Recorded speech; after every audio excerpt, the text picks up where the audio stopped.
Hello, everybody. Servant leadership is the shift in leadership from managing for financial results to design environments that create results. Robert Greenleaf coined servant leadership in 1970 to develop a leadership style with a service focus. Servant leaders influence, motivate employees rather than use power and control. They focus on employee strengths and weaknesses, listen more, and look for long-range benefits rather than short-term ones. Today we have with us a servant leader, John Beck, who has served as HR Director for Mercy Ships for more than 8 years and worked in building HR strategies at the organization's International Support Center. And he's currently working as Human Resource Director of Women's Center of East Texas. I heard from a trusted source, one of my friends, that he joined this new organization with a genuine passion for serving, even letting go of another high-paying opportunity.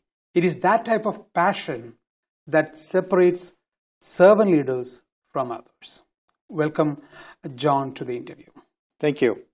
So the first thing is, many people say it's a calling. Some people say it's a developed habit. Some people say it's just something comes naturally to you. What is servant leadership for you? I think it takes a few of each of those pieces. I don't think servant leadership necessarily comes naturally for most people, especially in my generation. Now, of the millennials and the Zers that come up where it's more of a norm, it might be more so for them. But from my generation, Xers and Boomers, where we were raised in a different style of management, I don't think it comes naturally for most of us. I do think there's a natural love and respect for others that is the foundation upon which it's built. I would say it's somewhat of a calling as well. Your calling and desire to serve, that from my belief system is a calling, this desire to serve. But it is, I think, probably more taught. It's a mindset. It's a discipline. Like I said, especially from my generation that wasn't raised in a work environment in which servant leadership was the norm. It's something that you have to be aware of, and you begin to recognize the times when maybe there were times when I did it naturally back in the past. But it's more of a conscious effort now that I take those concepts of love and respect and now incorporate them into the very way in which we lead. Okay, the question is the passion. You said the passion for serving. Mm-hmm. We have gone through crises, several ones. One a winter storm, then before that COVID-19. How this passion for serving and how important it is, especially in crisis management. Well, yeah. So, I think, from my experience, whenever there's a crisis, whatever passions you have tend to escalate. So if a person has a self-seeking passion, mm-hmm.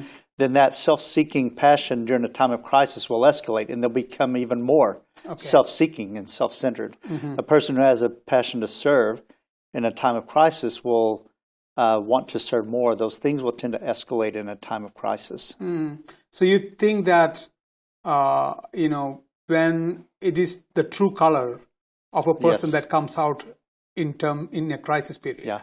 Yeah. And if you look at behavioral studies and personality studies and assessments, if you look at a lot of the assessments, they'll often have how do you test in response to your environment, and what is your core? How are you going to do when under stress? And in this times of crisis, your times under stress, the core, the person who you really are, is going to come out even more. And that's where those passions are going to really come out even more. That's interesting. So how has developing other people, say, in terms of their skills or, in terms of their personality, helped with your success as a servant leader? So because the mentoring is one of those characteristics servant leaders always try to do in their organizations.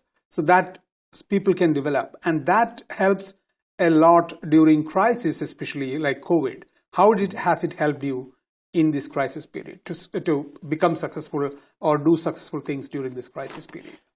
Well, to start, when you talk about the passion to serve, as we just spoke about, and when you think about service, you could probably put 100 bullet points under the different ways in which you serve, whether it's taking meals to others or serving in different capacities. My desire to serve is developing others. That's what makes my heart beat. That's what really gets my Jesus flowing, so to speak. And so the desire to develop others and to mentor others, that genuine desire has helped me in ways that I didn't anticipate. It wasn't the goal, but you see it, and you see that when you did that, you look back on things and you say, how did I get where I am? You know, I have a genuine desire to help here. I went from a for-profit company to go to a nonprofit mercy ships. I had a desire to go to this purpose environment and make less money and give up certain sacrifices. But in the end, I came out better for it. And so your success, and of course everyone defines that differently, but the success, when I look at the success that I've received from developing others, those things did nothing but prop me up later on.